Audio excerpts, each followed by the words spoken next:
Are के यादव जी हमारे साथ जुड़े हुए हैं। यादव जी, दोनों जो हमारे साथ मेहमान हैं उनका ये कहना है कि लिसन, ये तो अभी बस शुरुआत भर है। एक ने कहा we have hit the bottom, दूसरे ने कहा कि अभी तो बॉम्बशेल आने वाला है।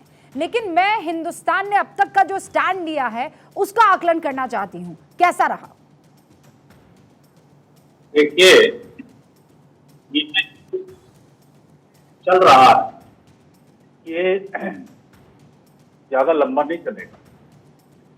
मुझे नहीं लगता कि इसमें इतनी गहराई है इस चीज में कि ये लंबा चलेगा। और पीछे जब ये कनाडा के प्रधानमंत्री आए थे तो हमारे प्रधानमंत्री और उनके बीच में बड़ी लंबी डिस्कशन हुई थी, and which was a matter of headlines in newspaper.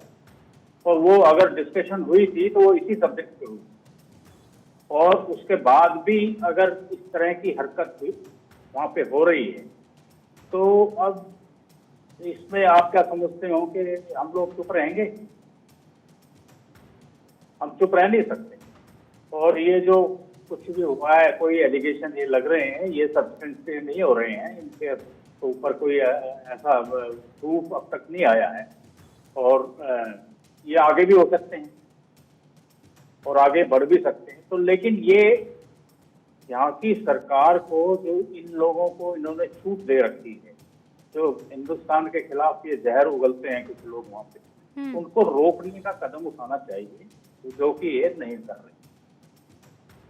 रोकने का कदम कैसे उठाया जाएगा? हमारे साथ आरजू भी हैं और जितेंद्र कुमार ओझा भी। आरजू, मैं आपके पास आऊंगी क्योंकि पाकिस्तान की राह पर जो कनाडा निकल चुका है उसे आप ही बेहतर एक्सप्लेन कर सकती है। लेकिन उससे पहले इन दोनों रिश्तों को समझने के लिए मैं ओझा साहब का भी रुख करूंगी।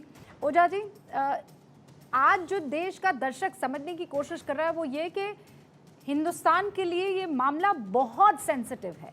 एक तो है वहां पर मौजूद खालिस्तानी जिनसे डील करना है, दूसरा है ओझा जी वो हिंदुस्तानी जो वहां पर पढ़ने के लिए गए हैं या वहां पर बस गए हैं, उनका इन खालिस्तानियों से कोई वास्ता नहीं है। खालिस्तानी उनको डरा धमका रहे हैं, वीजा अगर हम रोकते हैं तो उसमें पिसते हैं सारे के सारे।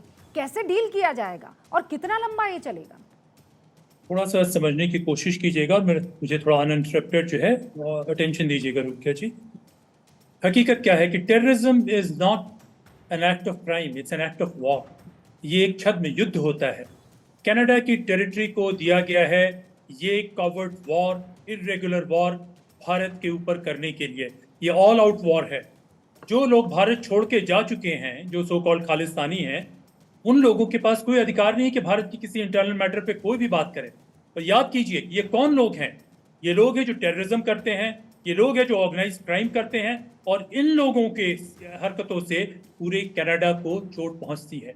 ये कनाडा की एक बहुत ही बीकन ऑफ डेमोक्रेसी हुआ करती थी। थोड़े बहुत एबरेशंस हुए खालिस्तानियों को, इसके 80 के दशक में भी इन्होंने प्रमोट किया फॉर वॉट एवर रीजन। लेकिन ये जो है इनको शेल्टर करना, कनाडा की जमीन को प्रोवाइड करना, और ये माना जाता है कि ये जो भी एंटी इंडिया एक्टिविटीज हो रही हैं इसमें किसी न किसी थर्ड पार्टी का भी इन्वॉल्वमेंट है। देखिए, कोई भी ऑर्गेनाइज क्राइम या टेररिज्म बिना किसी स्टेट सपोर्ट के चल ही नहीं सकता है, खासकर अगर उसका इंटरनेशनल डायमेंशन हो। तो सभी को पता है कि पाकिस्तान मुखौटा है, पाकिस्तान के पीछे कभी और हुआ करता था, वो हमारे दोस्त हैं, हम उनके बारे में नहीं कहना चाहते। अभी ये है। अब सवाल यह है कि भारत की जो क्रेडिबल एलिगेशंस की बात कर रहे हैं, क्या है वो क्रेडिबल एलिगेशन? क्या हमारे डिप्लोमेट ने खुद हत्या की? बिल्कुल नहीं। क्या भारत से कोई हिट स्क्वाड गया? बिल्कुल नहीं। क्या हमने कोई हथियार प्रोवाइड किया? बिल्कुल नहीं। क्या हमने कोई फंड की ट्रेल है? बिल्कुल नहीं। अब देखिए कि जस्टिन ट्रूडो क्यों कह रहे हैं। जितनी पॉपुलैरिटी रेटिंग हुई है जस्टिन ट्रूडो की, वो सबसे अनपॉपुलर प्राइम मिनिस्टर है आज की तारीख में। 63% लोग उन्हें डिसअप्रूव कर रहे हैं, गवर्नेंस में वो फेल कर गए हैं। तो देखिए, 250 साल पहले करीब करीब सैमुअल जॉनसन एक कवि हुआ करते थे अंग्रेज के, उन्होंने कहा था patriotism is the last resort of a scoundrel. जब ये हर जगह से आइसोलेट हो रहे हैं तो ये उन्होंने एक भारत के साथ चीन के शव पे किया। किसके शव पे किया, किस वजह से किया, उसके उन्होंने शुरू किया। और एक बात रूबिका जी हम लोग याद रखें, सारे के सारे सिख खालिस्तानी नहीं है। 7-8 लाख से 8 लाख सिख हैं, तो उसमें 50,000, 1 लाख, 1.5 लाख और कुछ थर्ड जनरेशन के बहकाए हुए लोग हैं। मेजोरिटी आज की तरफ भी प्रो इंडिया है। तो देखिए, जस्टिन ट्रूडो ने पॉलिटिकल इसके लिए किया है। हमें एक चीज और ध्यान रखना है, हमें ज्यादा पूरे कनाडा को उनके साथ नहीं आने देना है। हमें वो मौका नहीं देना है कि भारत से कॉन्फ्रंटेशन को लेके वो पूरे कनाडा को अपने पक्ष में कर ले। कनाडा के ऑपोजिशन के पॉलिटिशियन उनके साथ नहीं है, कनाडा के सिविल सोसाइटी के बहुत सारे लोग उनके साथ नहीं है, बहुत सारी इंटेलिजेंसिया उनके साथ नहीं है। हम कनाडा के तमाम लोगों से बातचीत करें और इनको कनाडा में आइसोलेट करें, इनको इंटरनेशनली आइसोलेट करें।